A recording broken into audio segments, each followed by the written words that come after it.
Welcome to Considering 828, a live stream of questions of theology and their practical implications.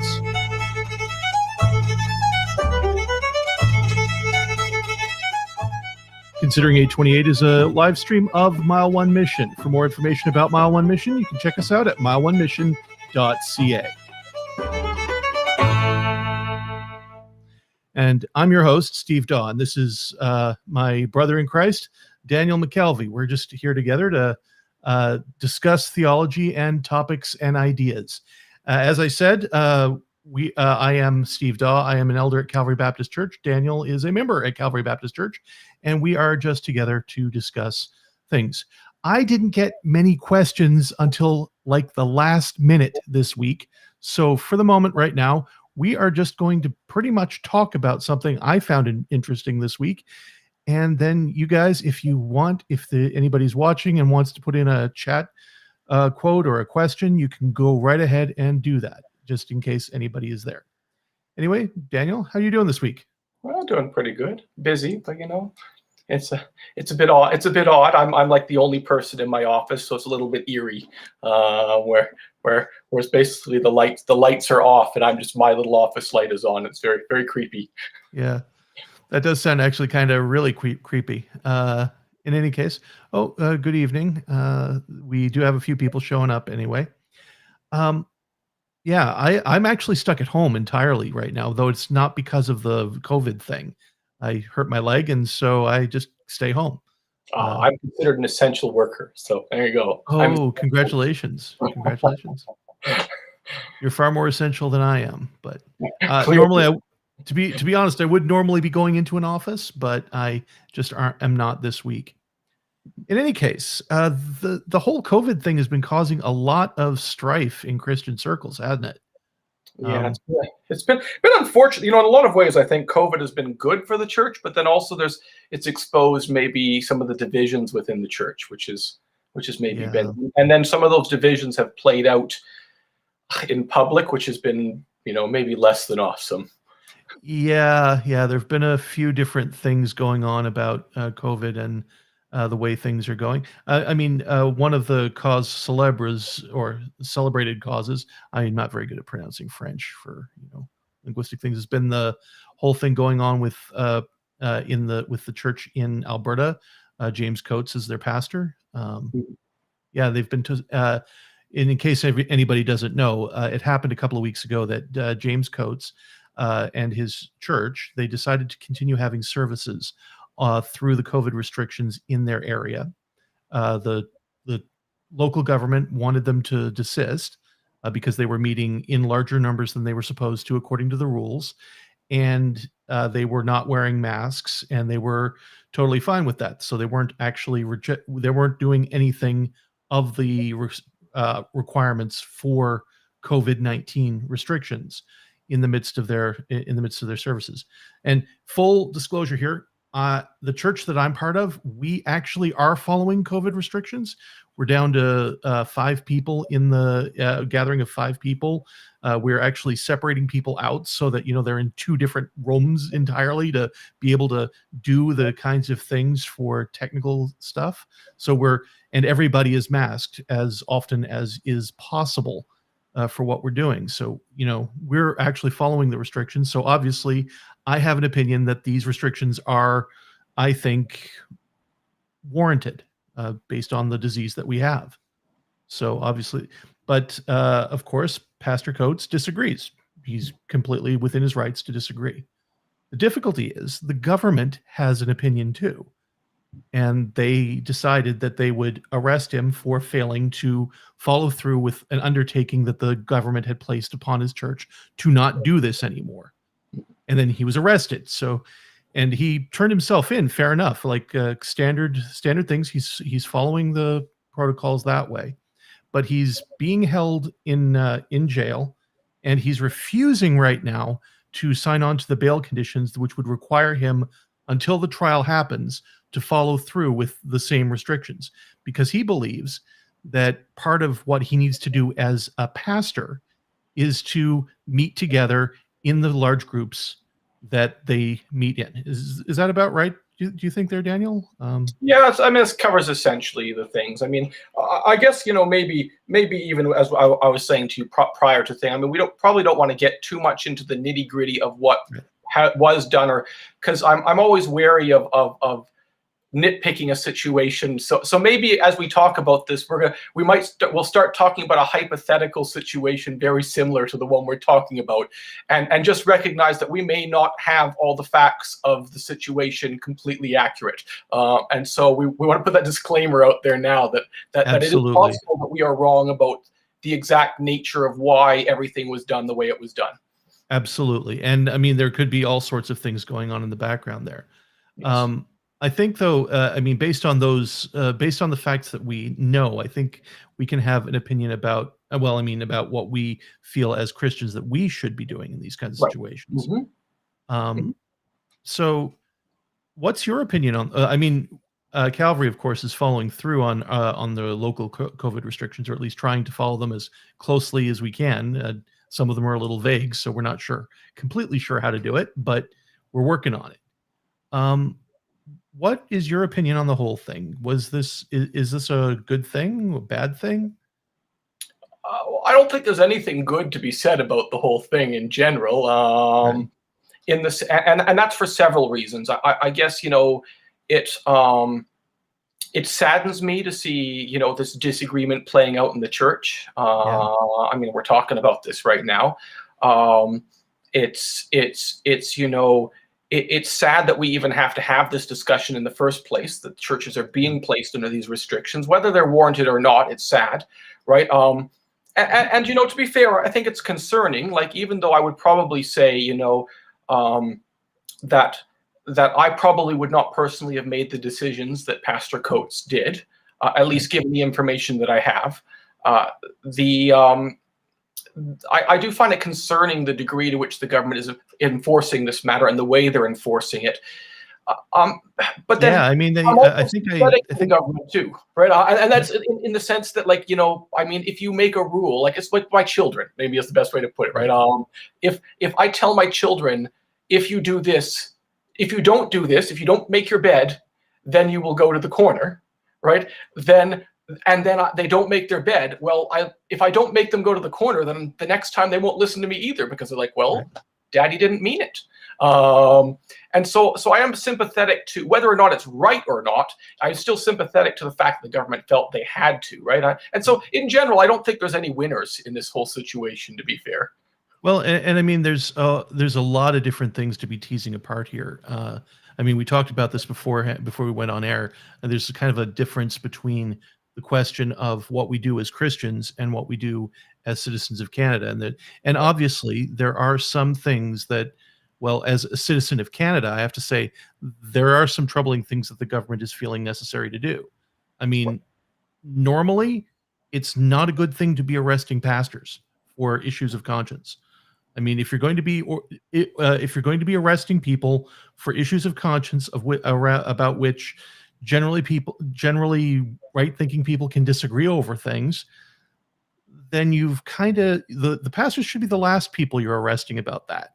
Like, it's not because they are actually religious figures. I mean, that's what they do.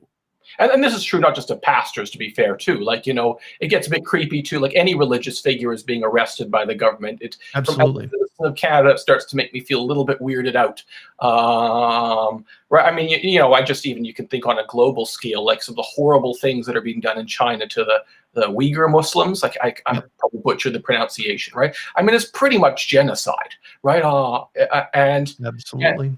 And so, we can look and be concerned at maybe the precedent. Maybe the worrying part about it is the precedent that it potentially sets, as opposed to the specific act. Yeah, there was a really good piece in the National Post, I think, last week about this issue, and basically he pointed out that, look, it might actually be acceptable in the sense that, we're dealing with a disease. It is a public health thing, a public safety thing, but we should be concerned when the government overrules the Constitution. That should be a problem for us. Now, of course, that's not a problem for us as Christians. That's a problem for us as people who are Canadians and, Right. want to be just and that kind of thing. The And there's Uyghur also population thing is probably also a Christian thing because, we don't like seeing people suffer for no good reason. right. I was gonna say too. Also, just you kind of you can even maybe the thing that kind of has stood out to me as a problematic in this pandemic is it has as a culture betrayed, I think, what we value. Yes, it has. And the things that we've fought the hardest to keep open have not been the things that I would hope that we would have fought the hardest to keep open. Oh, And so and could you and explain so that a bit? yeah, so like maybe and it's somewhat understandable, right? Like but you think about something like a church, for example, right? Right. Churches have not and Newfoundland things have been pretty good, but like and I recognize that that our leaders have really hard job. Like they're dealing with a lot of different interests yelling in their ears. But you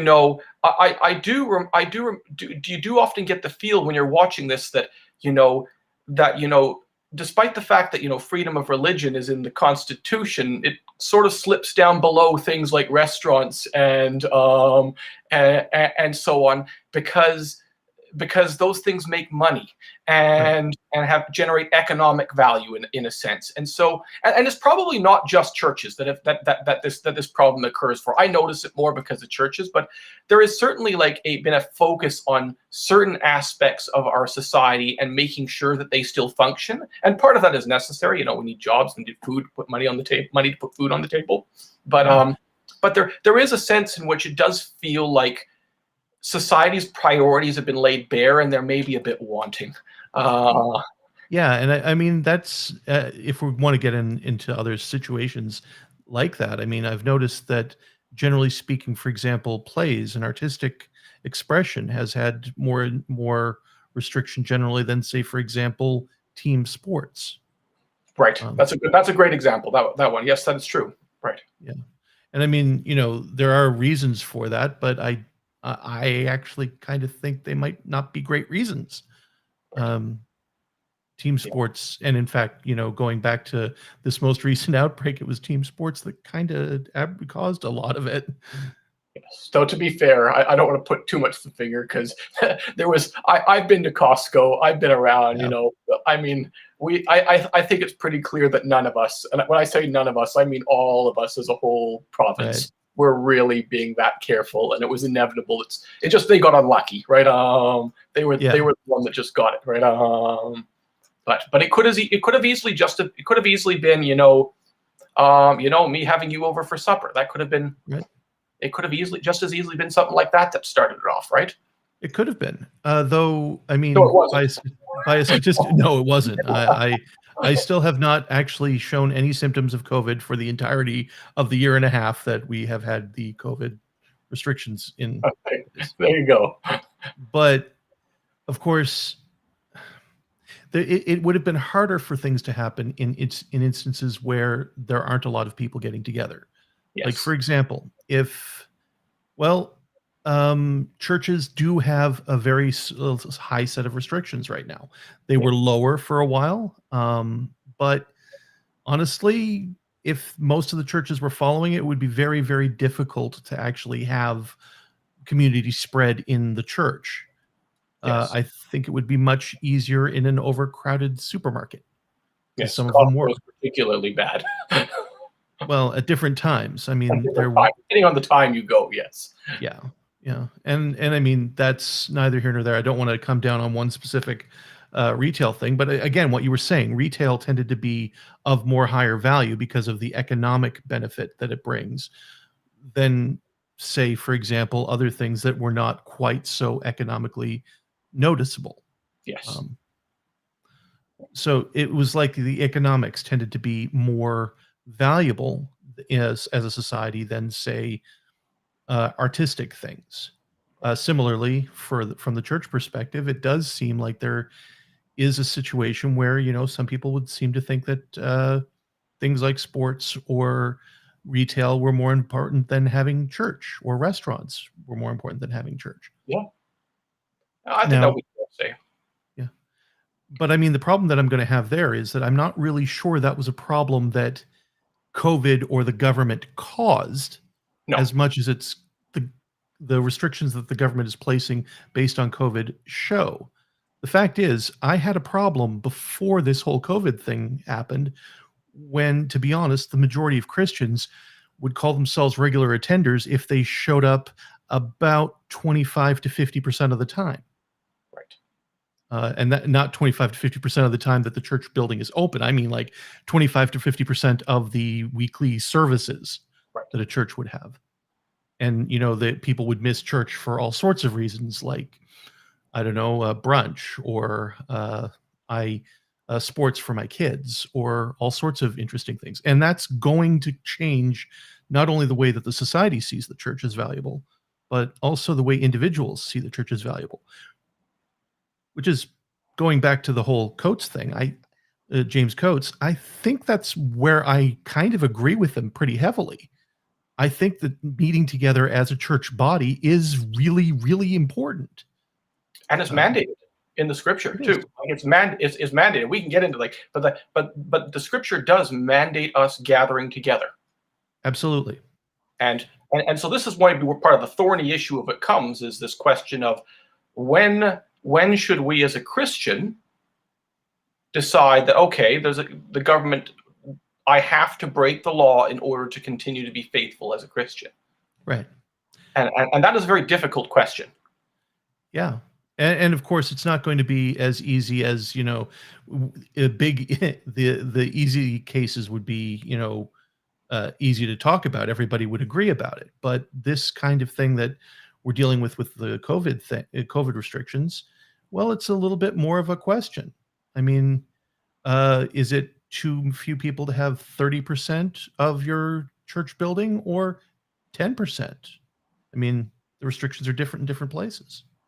And it might depend on the church too, because saying you can only have 20% of your build, let's say we just stick an arbitrary cap on building capacity. That's our one restriction, right? Right. That affects some churches differently than other churches. Yeah. And like if you're a mega church, or if we put hard caps on things, we say, you can't have more than 100 people. That affects like a mega church far more than it affects a small church, right? Yeah. We were getting to the point now, it was getting hit in it, but like pre-lockdown happened again. For a while there, pretty much if you wanted to come to church at Calvary, you could come. There was room. Yep. We could fit within the restrictions. Now there was a few weeks towards the end where we started to bump up against that cap, and there was people had to but in general, you could come, especially if you were kind of a little bit on the ball and registered ahead of time. You could come to church if you wanted to. Yeah, absolutely. And of course, it doesn't affect a church like Calvary as much anyway. Our membership is, at the height of our attendance, our average attendance was about 114. So 100 isn't actually that much of a restriction. Now, take one of the churches in the city that has an average Sunday attendance of 500, and that's a big problem. Absolutely. 100 would be like one-fifth of their total congregation. So that's a much larger restriction for them.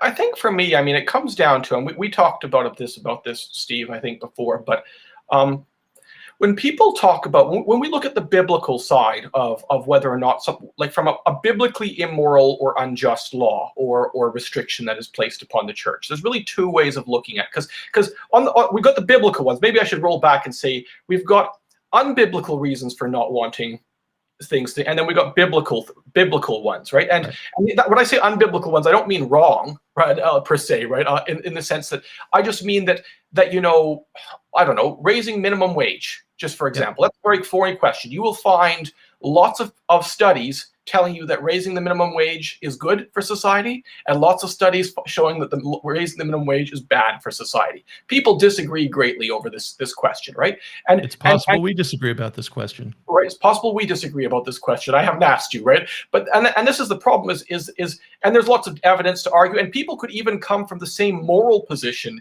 and disagree about the answer to that question, right? Because it's a question of policy. Absolutely. But then on the other hand, there are things that the Bible actually speaks to, such as the gathering of believers. Mm-hmm. Right? So we are morally mandated to gather together, right? Absolutely. But then the government has rules now. Now they always have had some rules, but they've been relatively light-handed. But the government now has rules around that restrict our ability to do that. But this is also true of many other things, and it's the degree of the restriction that starts to kind of get to this thorny issue. Because, for example, another one is, the church pays you, Steve, and and we are mandated in Scripture to make sure that those who labor in teaching and preaching, get taken care of, that we compensate you, so to speak, for the fact that you have dedicated yourself to the work of the ministry. Right. Now, the government's rules around issuing tax receipts and taking taxes off the thing, they make that more difficult because it costs us more money to pay you. We've got to make sure that we've done all our accounting properly. Actually, just even being a charity, we've got to do all this stuff to make sure. Right? These are all rules that make that fulfilling that biblical mandate to take care of you, to make sure that you are financially provided for, more difficult. But no, I don't think anyone is arguing that was wrong. That's wrong or unnecessarily restrictive or anything like that. So the degree of restriction matters, I think, right? Right. And whether the question is, does it actually prevent you from doing what you're talking about, or is it just making it more difficult to do it the way you would like? Right. And that, I think, is going to be where the crux of the issue comes to with these whole COVID restrictions things. Is it actually something that is something that's required by the situation we're in, and the restrictions are as limited as they can be given the restrictions we're in, at which point we really don't have a lot to complain about.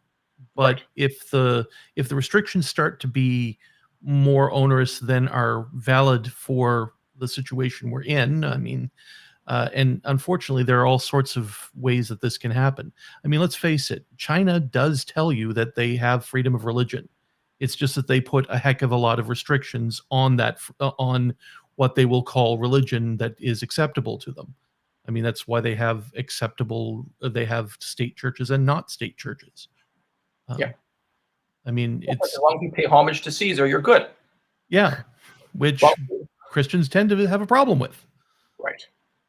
And that's, but I guess that gets to that question, Steve, of there's two, something could be unjust. Yeah. But because something can be unjust, and yet I still don't think, because I guess coming back to that, we as Christians are mandated to fight it, so to speak, to civilly disobey, or to give you an example. I mean, let's say at some point the Canadian government decides that we're no longer going to let charities that disagree on social issues from us be charities. Right. So that would be unjust, right? Yes. That would be an example of injustice, and we could argue in the courts and stand up and say this is unjust as long as we're doing this in a godly and kind manner, right? But I don't think that implies that we should now stop paying taxes to the government. No, and I would agree with that. Right, and so or to stop filing the forms that they require. So the even though there was an injustice, this hasn't happened. This is just a theoretical situation, right? All right. So even though there's this injustice that's perpetuated, it doesn't necessarily. It might make ministry more difficult because things are going to get more expensive. Maybe in some ways it makes it easier because you don't have to fill as much paperwork because you don't actually technically exist. Right, but so even though there's this injustice that's been perpetrated, it still doesn't necessitate that we stand up and say we're going to break the law because and that's where I think the difficulty with these things are. And there are some things I think when I look at these, look, because this is played out in a bunch of churches, not just this church. It's even played out within our congregation. This there are people who within our congregation who run the whole gambit on their views on these issues, right? And you've got some things, I think, which maybe if I can pick a few examples, there are some things which I think biblically we don't really have a choice on, in the sense that, mask wearing I'll pick. If the government mandates that we wear masks, there is nowhere in the Bible that it says that thou shalt not wear a mask. And there is no sense in which it infringes on our ability to get together. Yes, it's uncomfortable. Yes, it sucks. Yes, it's no fun. And no one wants to wear a mask, right?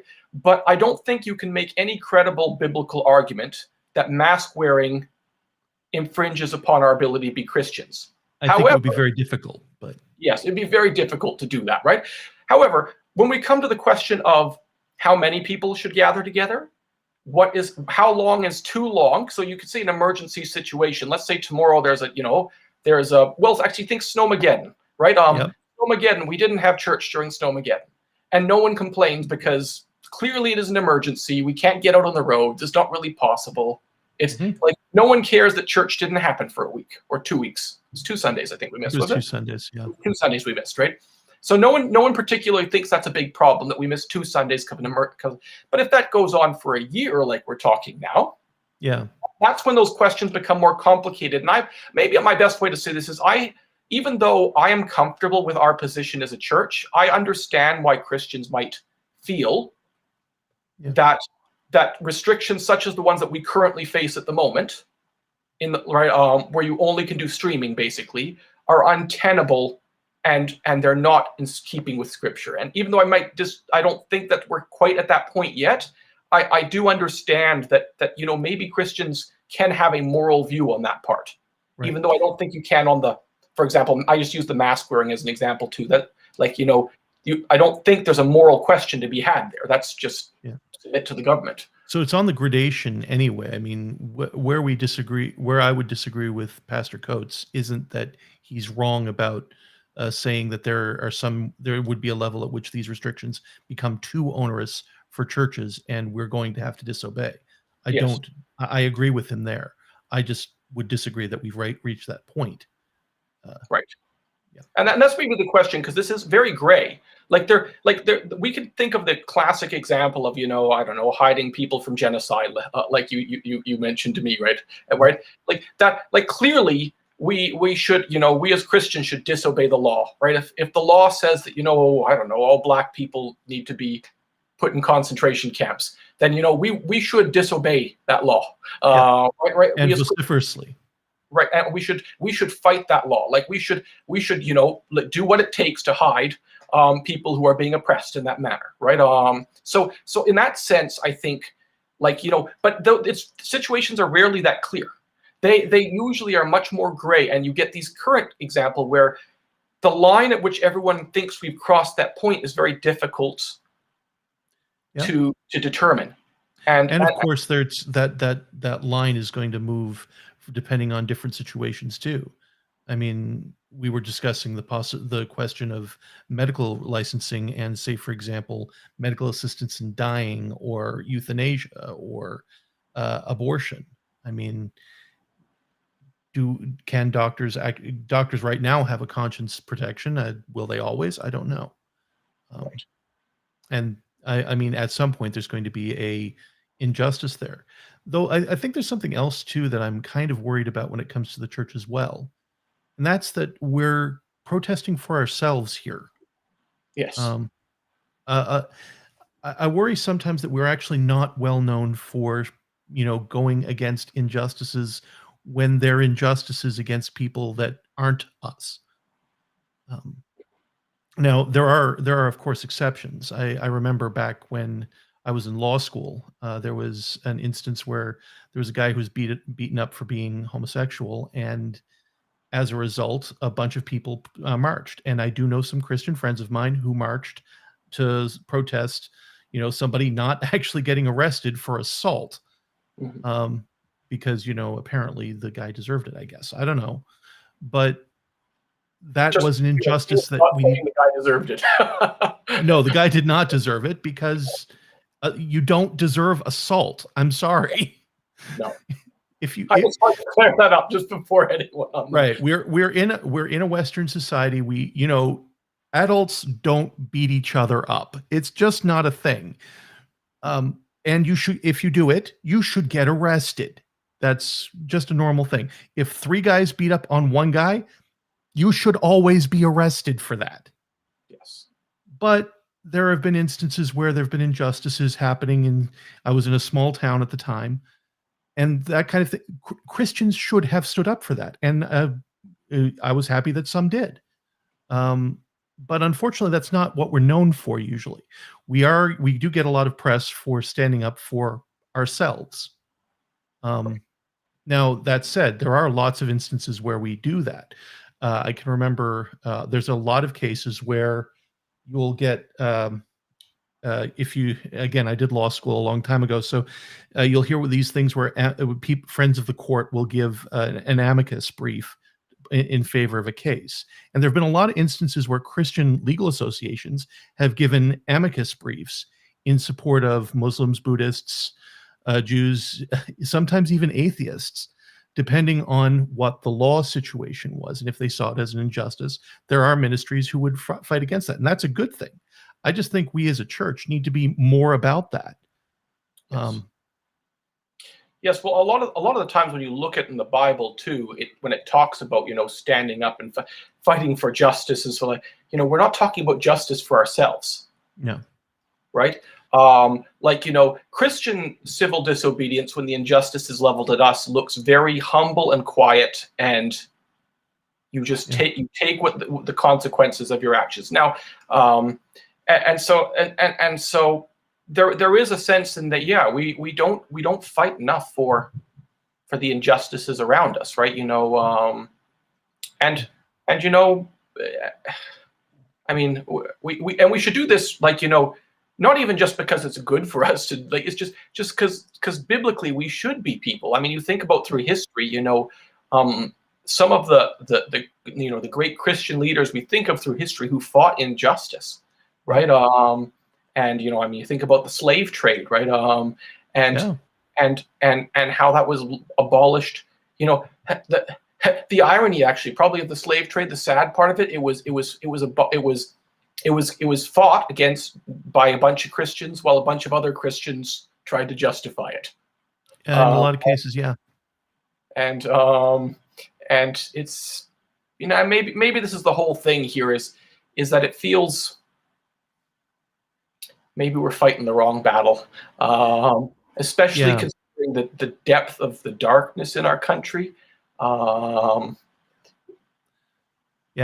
while we're watching this happen, I mean, just on other notes, our government is allowing for example, medical assistance in dying for people who only have, well, the Senate have said medical assistance in dying for people whose only thing is a psychological disorder. So, for example, your depression can actually get you validated to get medical assistance in dying if the law follows through with what the Senate has put forward for a possible law. And that's justice. It is. Or even a more extreme injustice for disability. I mean, to tell somebody who's disabled that, well, you can get medical assistance in dying for that. How is that different from our society telling them that, well, you're less deserving of life than somebody else?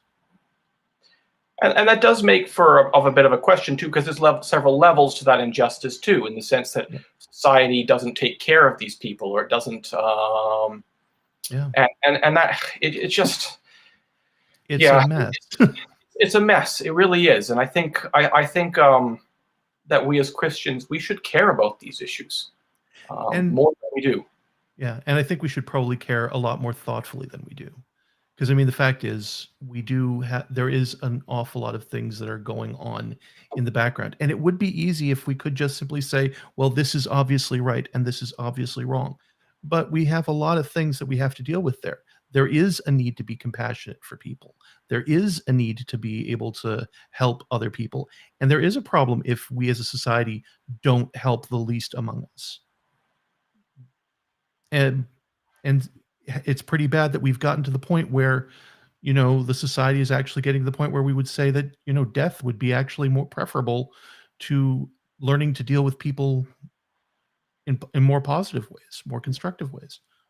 Yes, and I mean, I guess we're not going to solve all these issues here tonight, because many of these issues are very complex. They involve a lot of injustices on so many different levels. And absolutely. But I guess maybe if I was kind of summarize go back to kind of looking at the Pastor Coates thing, it really does come down to I'm not sure that anyone wins No. out of this, and it is really unfortunate that. Oh, here I got my cord. I was about to lose the battery.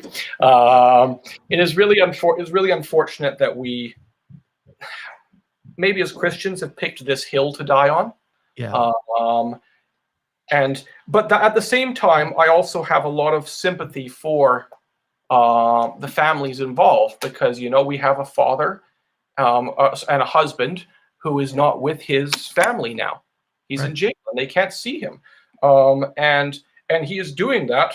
Like, I don't know the man, but I presume because he genuinely believes that he is following Right. God's will in this matter.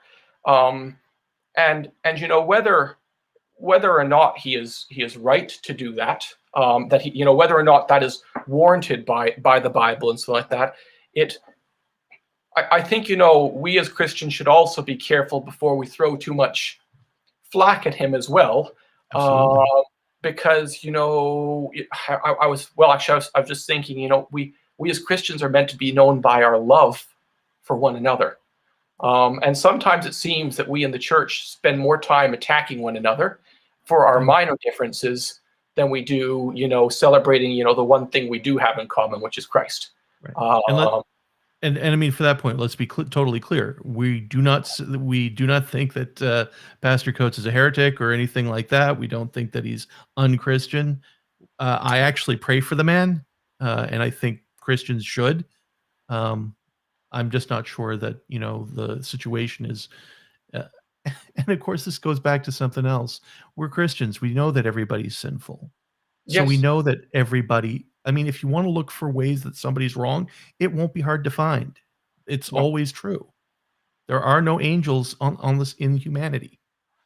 yes, So, yeah, and maybe so. I guess that would be my takeaway is that we should pray, and we yeah, should pray that God would use this for His glory, and use this to grow His church. absolutely. Even if I think this is an unwise choice of action, or at least my understanding of this, based upon my understanding of the circumstances, I think this is an unwise choice of action.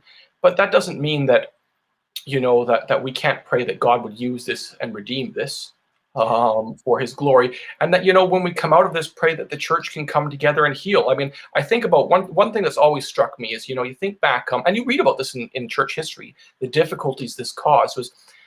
So the Roman Empire persecuted Christians for a long time and was killing them all, Off and and on. off and on for a bit, right? Right. But then there came a point when Christianity stopped being persecuted and became basically state religion, right? Yeah. Right. And you think about what about the people who, the Christians who didn't fully stand up for the gospel in that time period, like they avoided being eaten by the lions because they paid slight lip service to Caesar, Yeah. right? Like how do you reconcile that if you come out of that and your whole family was killed Hmm. standing up for the gospel, and then this other dude standing there beside you and saying, and he did fine because he didn't do anything And risky. let's be honest, that caused a lot of trouble within the church. Uh, read about the Donatist controversy sometime.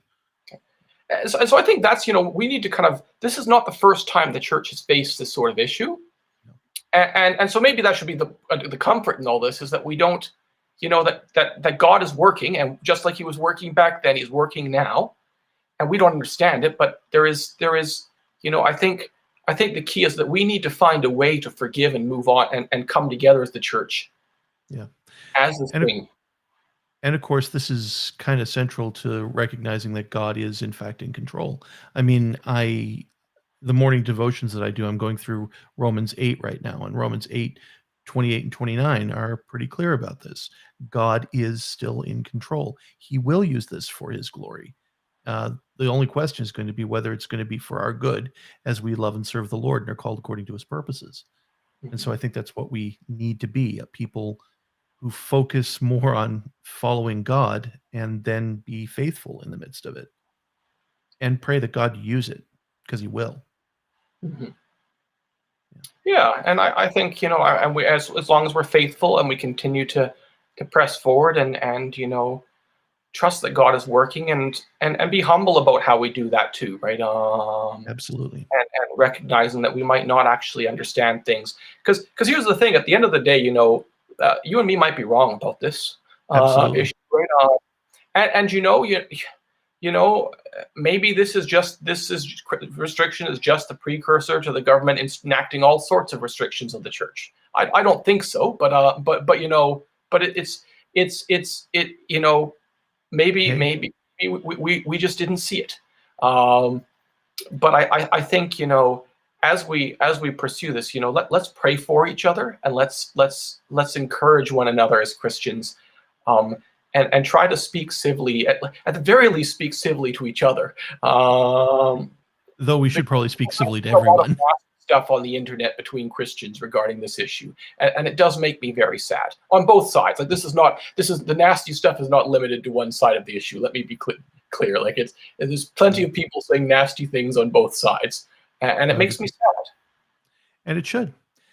In any case, I think we're actually over time. I try to keep these things to half an hour, and now it's 40 minutes. So, in any case, I just wanted to say thanks for joining me this week, Daniel. Again, anybody who is in the chat right now, just to let you know, we will be doing something like this again next week. I am going to be answering questions next week too. So if you want to join in and do that, you can drop me a line with a few questions. I've got a whole bunch of them now, because when I said I didn't have any questions, people for some reason sent me a whole bunch of them well before I actually had time to deal with it. So I'll have lots of stuff to deal with next week. And you got the guest on with you. Yes, I will be having John Troke with me next week, and I don't know. I tend, this is a hobby for me, so I tend to put these things together over time. So we'll see what happens.